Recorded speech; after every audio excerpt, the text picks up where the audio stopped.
ഓം നമോ ഭഗവതേ വാസുദേവായ. നാരായണീയം ദശകം 2 ശ്ലോകം 3.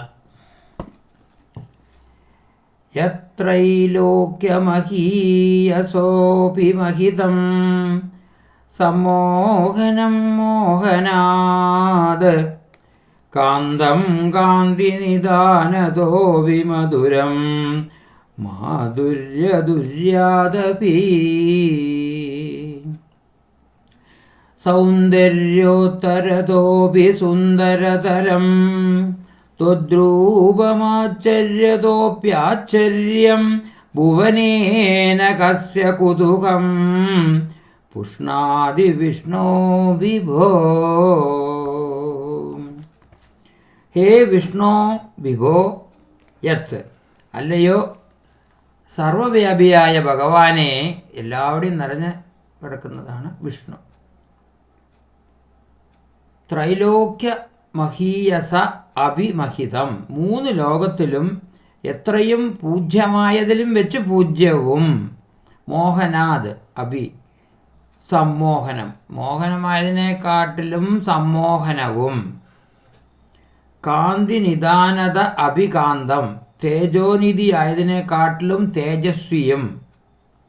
മാധുര്യ ദുരാത് അഭിമധുരം, മാധുര്യ സത്തിനെക്കാട്ടിലും മധുരവും. സൗന്ദര്യോത്തരത അഭി സുന്ദരതരം, ഏറ്റവും സുന്ദരമായതിനെക്കാട്ടിലും സുന്ദരവും. ആശ്ചര്യത അഭി ആശ്ചര്യം. തത്വദ്രൂപം, അത്ഭുതകരങ്ങളായവയിൽ വെച്ച് അത്ഭുതകരവും ആയിരിക്കുന്നുവോ ആ നിന്തിരുവടിയുടെ വിഗ്രഹം. ഭുവനേ കസ്യ കുതുകം ന പുഷ്യാണി പുഷ്ണാതി, ലോകത്തിൽ ആർക്കും തന്നെ കൗതുകം കൈവളർത്തുന്നില്ല.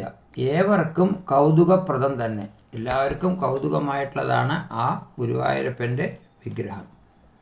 വിഷ്ണു സർവവ്യാപിയാണ്. വിഷ്ണു എന്ന് പറഞ്ഞാൽ സർവ്വവ്യാപി എന്നാണ് അർത്ഥം, എല്ലാവരുടെയും നിറഞ്ഞു കിടക്കുന്നത്. വിഭു സർവശക്തൻ.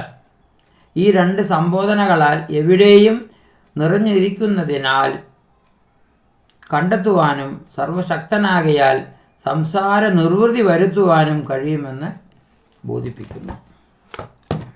ഓം ശ്രീ ഗുരുഭ്യോ നമഃ.